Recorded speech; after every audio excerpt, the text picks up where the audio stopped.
प्यारे बच्चों, आज हम मैट्रिक्स से डिटरमिनेंट में आगे पढ़ने वाले हैं। Solution of system of equation using matrix method. हमने इसको सॉल्व किया था यूजिंग डिटरमिनेंट। आज हम किसका यूज करने वाले हैं? मैट्रिक्स मेथड का यूज करने वाले हैं। देखिएगा ध्यान से कैसे करते हैं, है ना।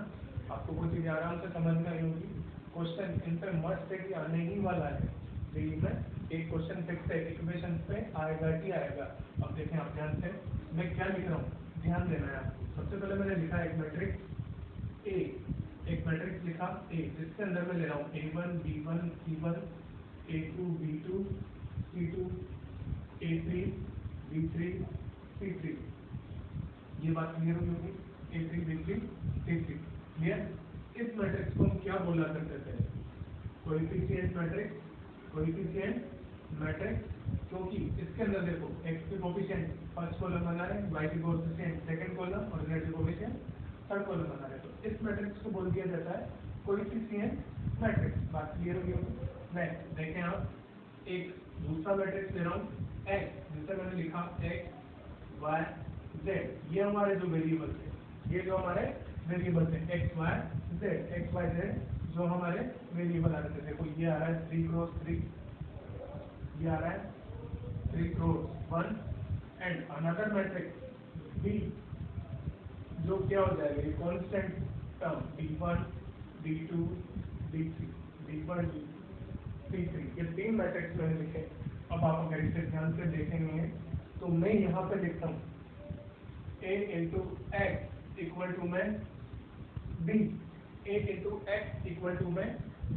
देखो मैं क्या कर रहा हूँ, x को मल्टीप्लाई कर रहा हूँ किससे, a से, पोस्ट मल्टीप्लाई। ये पीछे आएगा, ये पीछे आएगा। अगर ये यहाँ लिखा जाएगा, देखो x y z 3 cross 1, answer क्या आएगा 3 क्रॉस 1। ये क्या है 3 क्रॉस 1, आंसर क्या आएगा 3 क्रॉस 1। ये 3 से 3 गया। और देखो इनका मल्टीप्लिकेशन क्या दिखेगा आपको, x a1 के साथ, y b1 के साथ, z c1 के साथ, और ये किसके इक्वल बैठा हुआ b के। तो ये क्या दिखेगा d1।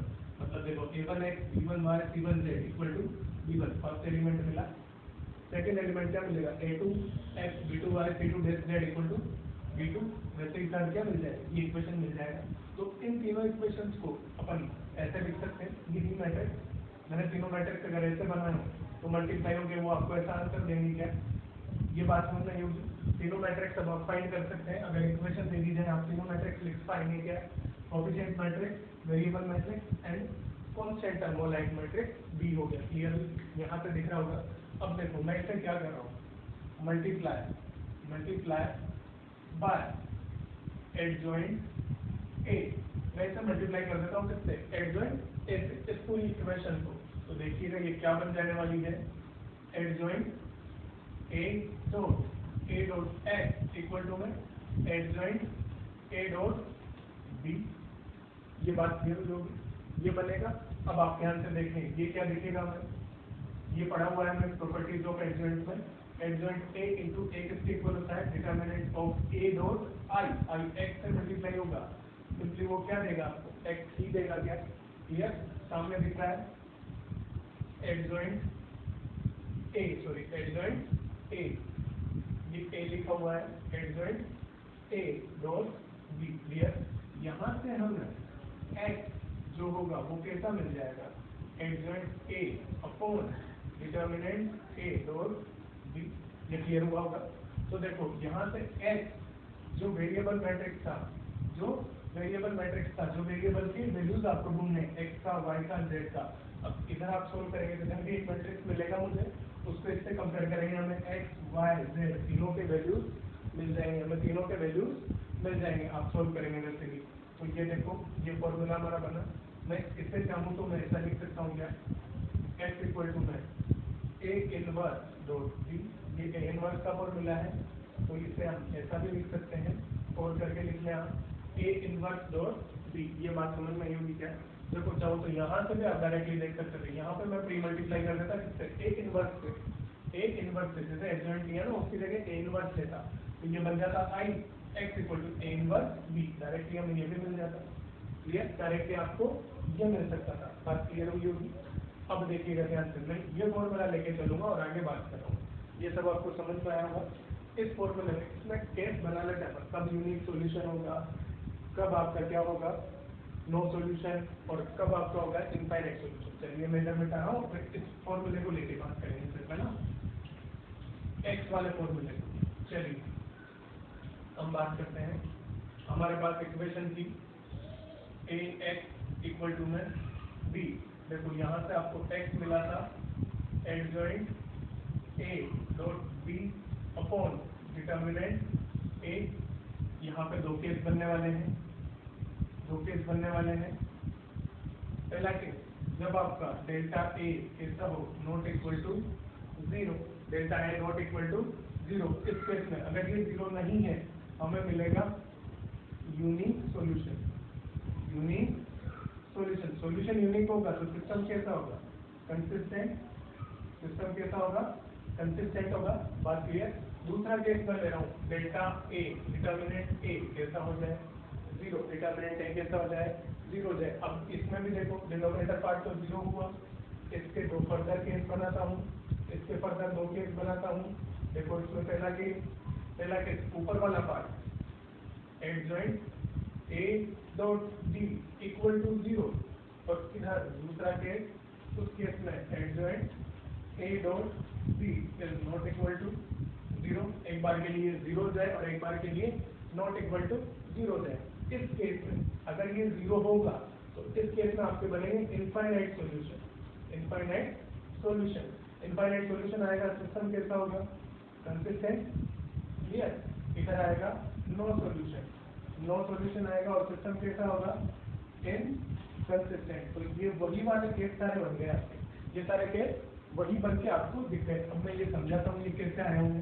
देखो ये चार्ट आपको एकदम रट लेना है, जैसे हमने डिटर्मिनेंट केस में बात की थी तीनों केस के लिए, वैसे ही आपको यहाँ भी याद रखना है, वैसे ही आपको यहाँ भी याद रखना है। जब आपको बोर्ड का क्वेश्चन आता है ना बोर्ड एग्जाम में, तो वो डायरेक्टली बोलेगा आपसे solve the system of equation using matrix method, तो आपको यही अप्लाई करना होगा। अपन जेई में तो कोई सा भी मेथड अप्लाई करके कर सकते हैं, है ना भाई, पर बोर्ड एग्जाम के लिए प्रॉपरली आपको याद रखना पड़ेगा। चलो आगे बात करता हूँ मैं। इस इक्वेशन को ध्यान से देखें, मैं लिख रहा हूँ determinant A x equal to adjoint A dot B.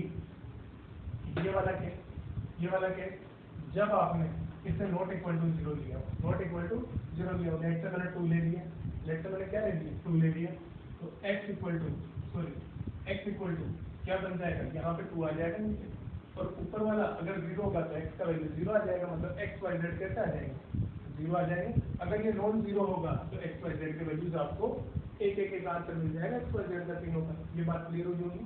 Second case ये वाला, जब डेल्टा ए कैसा हो जाए जीरो हो जाए, इधर मैंने रखा zero dot X equal to में एडजॉइंट ए डॉट बी। अब देखो अब ये वाला केस ले रहा हूँ मैं, अगर मैंने इधर भी जीरो लिया हो तो zero dot X equal to में जीरो।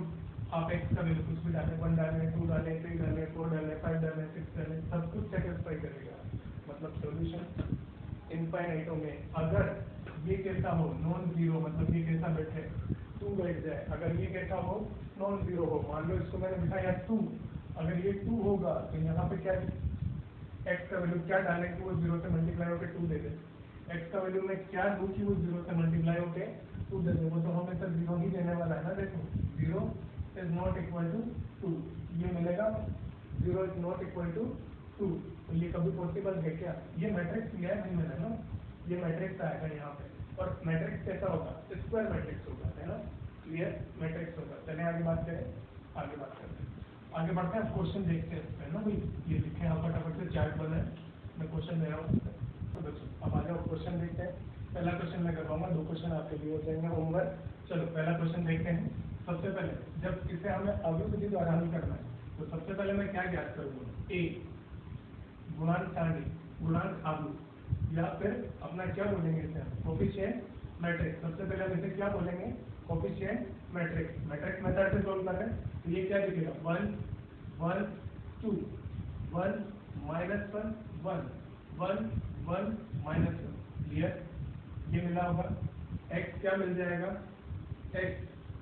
x जो होगा उसे क्या बोलेंगे हम x y z, यहाँ तो वेरिएबल ही आने वाले हैं, और b को आप क्या लिखेंगे, ये 16 to 1, 16 to 1। अब जो इक्वेशन बनेगी, ये वाली जो इक्वेशन होगी, सिस्टम ऑफ इक्वेशन या समीकरण लिखाए जो बनेगा वो कैसा बनेगा? देखो ax इक्वल टू में b, ax इक्वल टू में b, ये हम जानते हैं ये सिस्टम ऑफ इक्वेशन बनेगा, समीकरण लिखा है। चलिए यहाँ से आपको समझ में आया होगा x का जो मान होगा, x का जो वैल्यू होगा वो a इनवर्स डॉट b होगा। मतलब मुझे फाइंड करना है a इनवर्स डॉट b।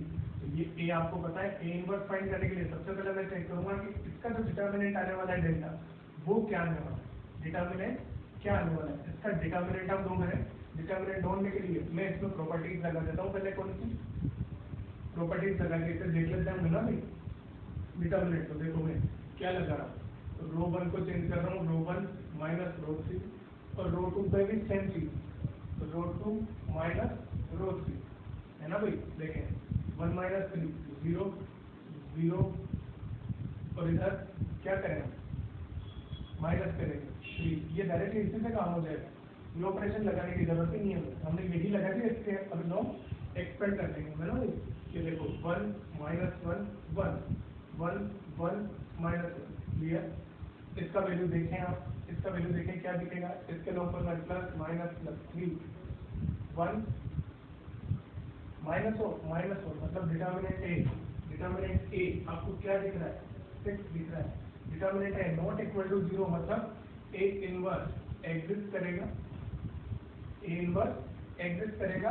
तो कौन सा वाला केस बन सकता है, जब delta A not equal to 0 आता है, मतलब यूनिक सॉल्यूशन वाला केस। ये कौन से केस पे जाने वाला है, अभी हमारा यूनिक सॉल्यूशन वाले केस पे जाने वाला है, ये आपको पता लग रहा होगा।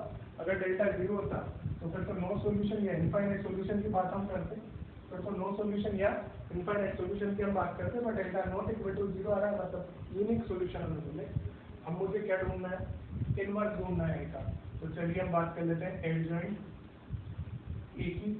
एडजॉइंट है जब आप ढूंढने जाएंगे तो देखो क्या आता है। सबसे पहले इस एलिमेंट का रखेंगे यहाँ पे, इस एलिमेंट का आएगा इधर, और इस एलिमेंट का आएगा इधर। कोफैक्टर ढूंढते हैं, और कोफैक्टर मैट्रिक्स का ट्रांसपोज होता है, परिवर्त होता है।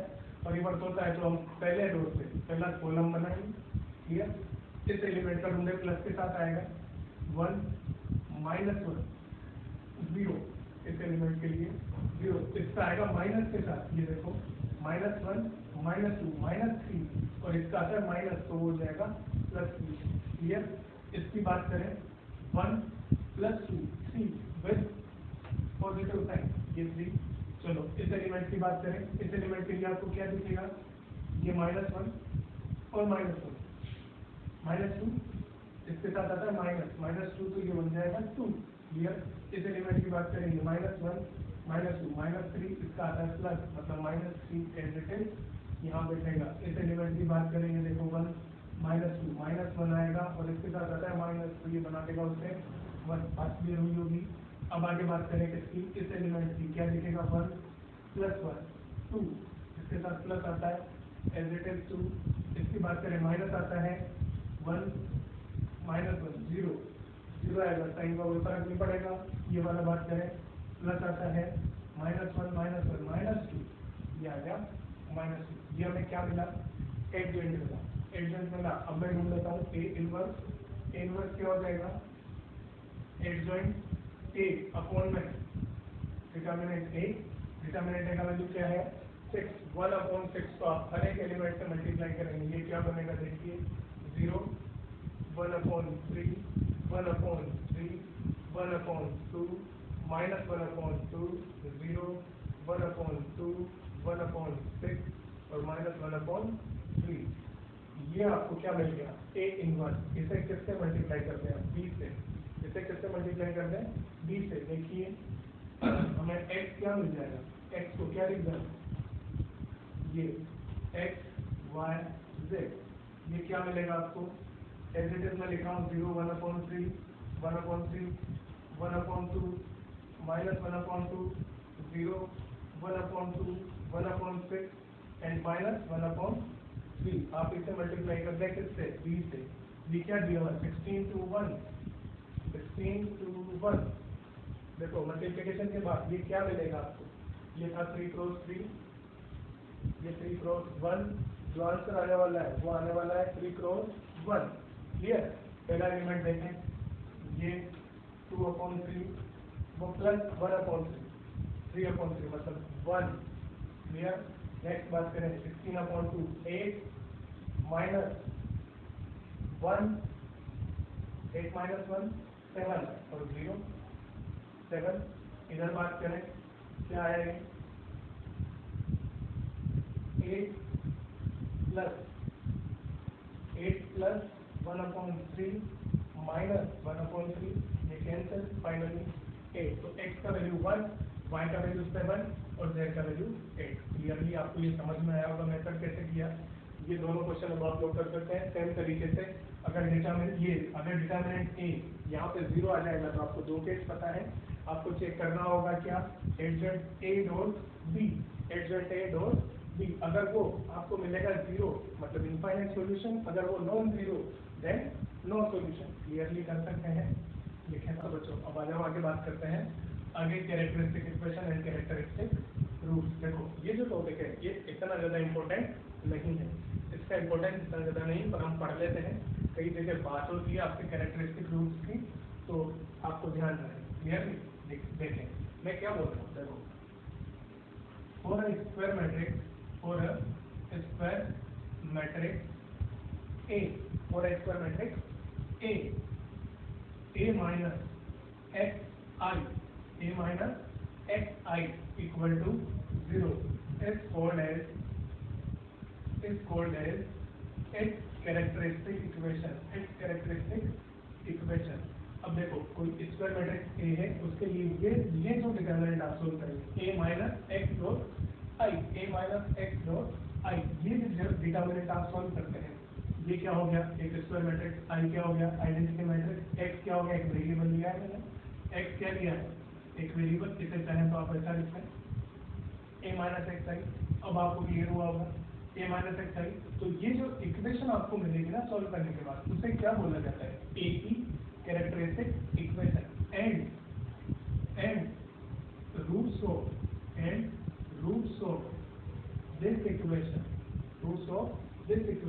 this equation means characteristic equation are called as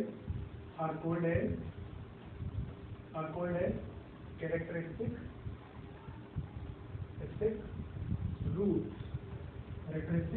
roots और कैरेक्टरिस्टिक रूट्स को ही क्या बोला जाता है आइगन वैल्यू। इन्हीं को क्या बोला जाता है आइगन वैल्यू। कई बार कंपटीशन एग्जाम में अलग अलग कंपटीशन एग्जाम में आपसे आइगन वैल्यू पूछ लिया जाता है, तो आपको कैसे निकालेंगे मैं एक एग्जांपल लेके आपको समझा रहा हूँ। एक क्वेश्चन ले रहे हैं, क्वेश्चन में ले लेता हूँ find characteristic equation and characteristic roots of matrix A जो आपने लिया है 2 4 1 5।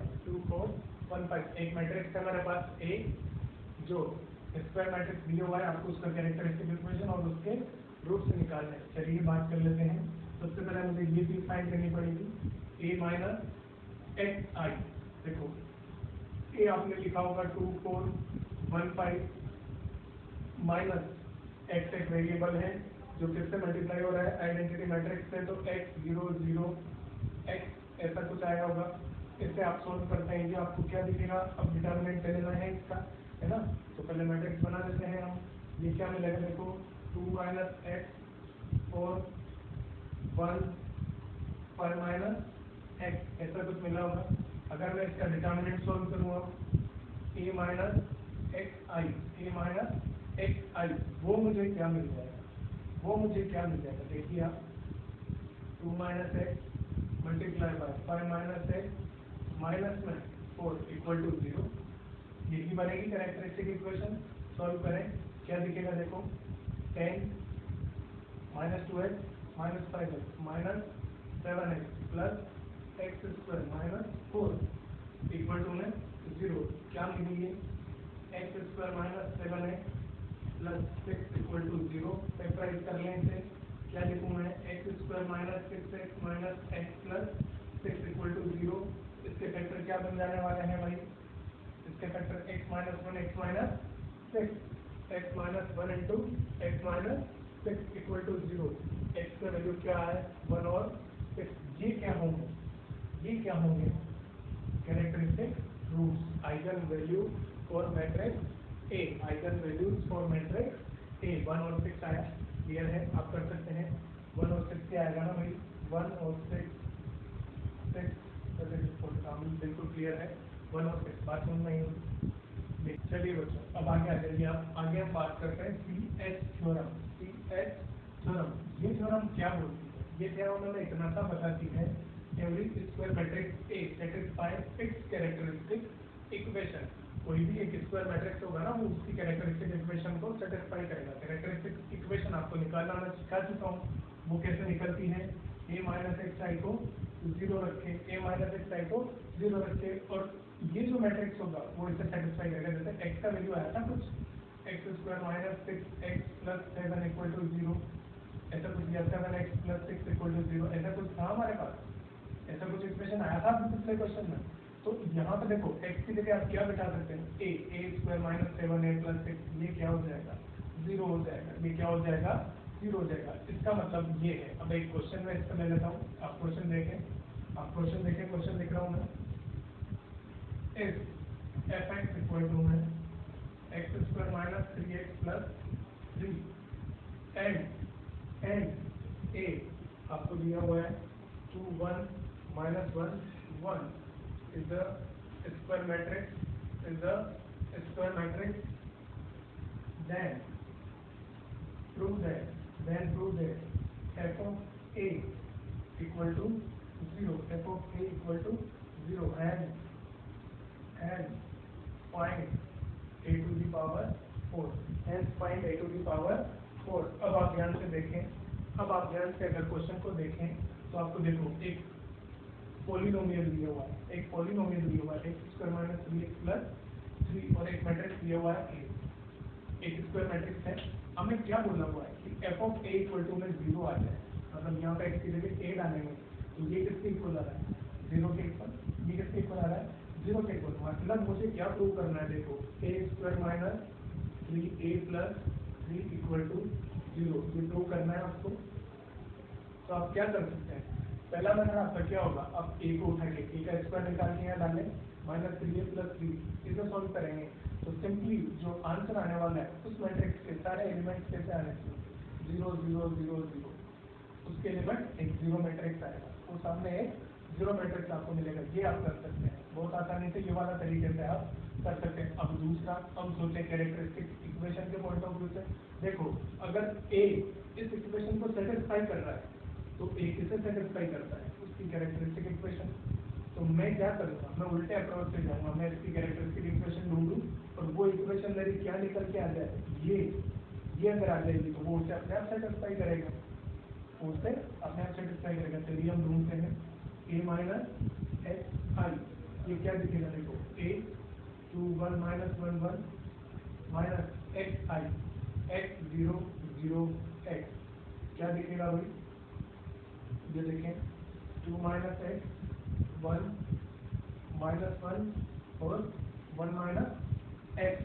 अगर मैं इसका डिटर्मिनेंट ले लूँ, अगर मैं इसका डिटर्मिनेंट ले लूँ, ये तो मैट्रिक्स था, अगर हम इसका डिटर्मिनेंट ले लें a माइनस एक्स आई, वो क्या दिखेगा आपको, देखिए 2 माइनस एक्स 1 माइनस एक्स और प्लस 1 माइनस ऑफ माइनस 1, ये होगा ना माइनस ऑफ माइनस 1 प्लस 1, और ये किसके इक्वल होना चाहिए, 0, ये क्या लिखेगा, 2 minus X minus 2x minus 3x plus X square plus 1 equal to 0। Finally क्या लिखा, X square minus 3x plus 3 equal to 0। क्या सेम इक्वेशन आपको प्राप्त होगी, सेम इक्वेशन आपको मिल रही है।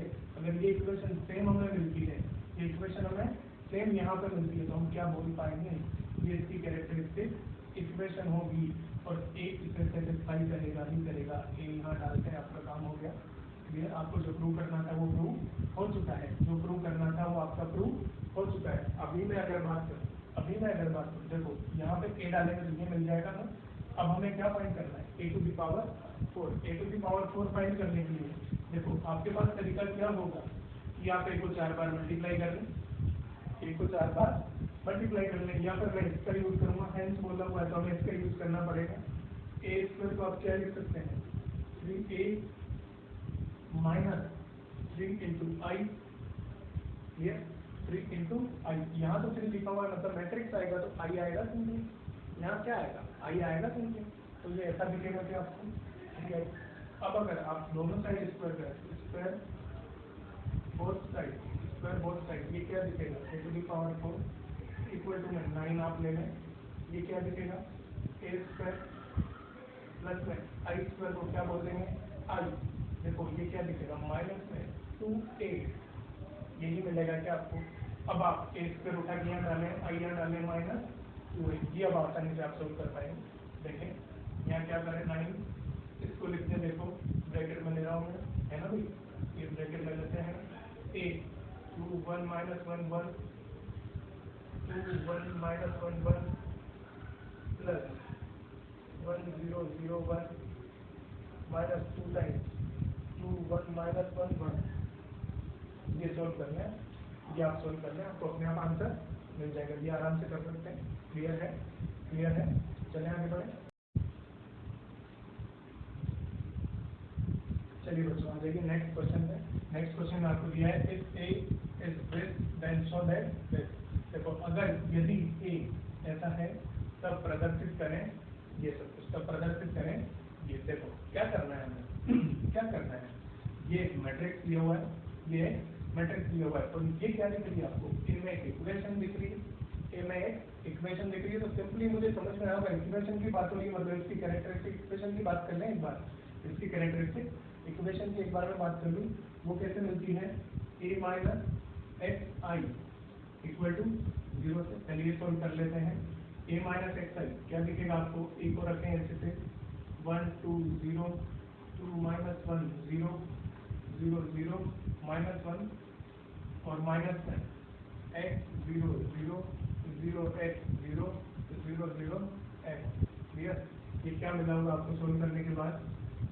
ये तो a माइनस एक्स आई, ये जीरो करना है आपको, ये आपको मैट्रिक्स मिला था a माइनस एक्स आई, मैं डिटर्मिनेंट बना देता हूँ इसे, क्या मिलेगा? 1 माइनस एक्स 0 0, सॉरी ये 2 इधर 2 minus 1 minus X minus 1 minus x, यही होगा, और इधर आएगा 0, ये 0 ये 0 0 0 और माइनस 1 माइनस एक्स, यही मिला होगा, यही मिला होगा। ये डिटर्मिनेंट है, ये डिटर्मिनेंट है। अब डिटर्मिनेंट को एक्सपेंड कर लें, एक्सपेंड कर लें किसमें? रो 3 में, रो 3 में एक्सपेंड करेंगे, दो एलिमेंट 0, ये क्या दिखेगा? माइनस 1 माइनस एक्स ब्रैकेट में इन दोनों का मल्टीप्लिकेशन, इन दोनों का मल्टीप्लिकेशन, ये माइनस को अलग करते हैं, माइनस को अलग, 1 प्लस एक्स 1 माइनस एक्स, ये क्या दिखेगा? 1 minus X square, clearly minus में 4 माइनस में 4 इक्वल टू मुझे क्या करना है? 0 इक्वल टू में आपको क्या करना है? 0। आप इक्वेशन को लिख लें, चले इक्वेशन को लिख लेंगे, माइनस कॉमन आया होगा, माइनस यहाँ से कॉमन मिले, माइनस यहाँ से, फाइनली 1 प्लस एक्स और अंदर भी क्या लिखा होगा? 1 minus X to the power 1 plus X to the power 2, और ये माइनस का क्या बन जाएगा? प्लस, मतलब यहाँ क्या आ जाएगा? 5, यहाँ क्या आ जाएगा? 5। क्लियर? चलिए बात करते हैं, मल्टीप्लाई करें, ये दिखेगा 5 एक्स स्क्वायर और एक्स क्यूब इक्वल टू में 0। आपको क्या मिल चुका है? कैरेक्टरिस्टिक इक्वेशन आपको मिल चुकी है। अगर मैं इसको ऐसे सेटिस्फाई करवाऊँ, ऐसे सेटिस्फाई अगर मैं इसे करवाता हूँ तो मुझे क्या दिखेगा? a to the power 3 plus में a स्क्वायर प्लस में 5a plus 5i equal to में 0, इक्वल टू में 0 मुझे दिखेगा क्या भाई? ये बात क्लियर हुई है? अब देखिए, अब आपको क्या फाइंड करना है? यहाँ पर ये बात करनी है आपको, ये वाला बात करना है ना भाई?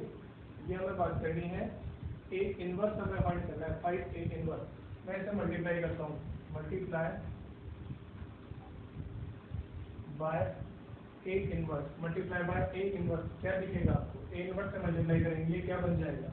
a square plus a plus 5 times i minus sorry plus 5a inverse equal to 0। इसको अगर सामने भेजेंगे तो 0 माइनस लिखने चाहिए थे, पर वहाँ पे साइन का कुछ फर्क आ रहा है, मतलब कहीं ना कहीं हमने कुछ मिस्टेक कर दी है, कहीं ना कहीं हमने कुछ मिस्टेक कर दी है। ये लिखा है सही हमने, क्लियर? ये सही लिखा है, ये सब सही है, माइनस आई। अब जब हमने ये लिखा है 1 minus x 2 minus 1 minus X minus 1 minus x 0 0 सब कुछ सही है। यहाँ 2 आएगा, क्लियर? ये देखिए ये दोनों मल्टीप्लाई होंगे, माइनस आया होगा 1 प्लस एक्स, तो मैंने लिखा तो सही है। -4 आएगा, बिल्कुल करेक्ट है। ये माइनस आएगा, प्लस माइनस प्लस प्लस आएगा, बिल्कुल सही। माइनस वहाँ से लिया और माइनस यहाँ से लिया, 5 प्लस एक्स स्क्वायर, ये सब तो सही आ रहा है।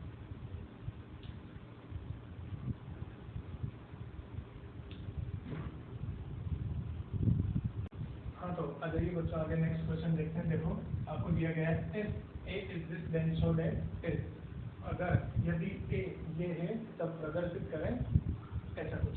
देखो अब मुझे दिया हुआ है कि ये एक क्या है, समीकरण है जिसे क्या संतुष्ट कर रहा है, ए संतुष्ट कर रहा है। इस जिस समीकरण को संतुष्ट कर रहा है करता है उसे हम क्या बोलते हैं, उसकी कैरेक्टरिस्टिक इक्वेशन या फिर लाक्षणिक समीकरण। तो देखो मैं वो फाइंड करता हूँ, वो फाइंडिंग कैरेक्टरिस्टिक इक्वेशन में क्या लिखता हूँ, ए माइनस एक्स आई बराबर 0, ए माइनस एक्स आई बराबर 0। देखो वो क्या दिखेगी डायरेक्टली, वो क्या मिलेगा, स्टार्टिंग मिलेगा 1 माइनस एक्स, ये 2 एज इट इज आ जाएगा 0, 2 minus 0 2 minus 1 minus x 0 0 0 minus 1 minus x. ये स्टार्टिंग आएगा जिसे क्या बनाना है, 0 बनाना। स्टार्टिंग कॉल करूँ, खोल रहा हूँ मैं इसके रेस्पेक्ट में, ऊपर देखें आप 1 माइनस एक्स इधर दिखा होगा, ये स्क्वायर में आ जाएगा, माइनस 1 माइनस एक्स का होल स्क्वायर और साथ में 0 आएगा तो एज इट इज। क्लियर? ये क्या आने वाला है, -2 के साथ क्या दिखेगा, ये देखें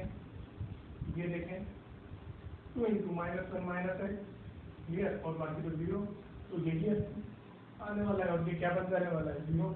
इससे अगर ध्यान से देखें 1 minus x, sorry 1 minus x, ये क्या दिखेगा 1 प्लस एक्स का होल स्क्वायर, और देखें माइनस कॉमन रहती है, प्लस बन जाएगा +4 1 plus X equal to 0। Clear?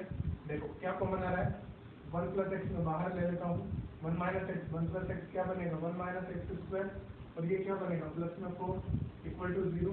आपको क्या दिखा होगा, ये क्या बन जाएगा 5 बन जाएगा, तो इसे लिख दिया 1 5 माइनस एक्स स्क्वायर, मल्टीप्लाई करें क्या दिखेगा, देखिए 5 plus 5x minus X cube minus X square equal to 0।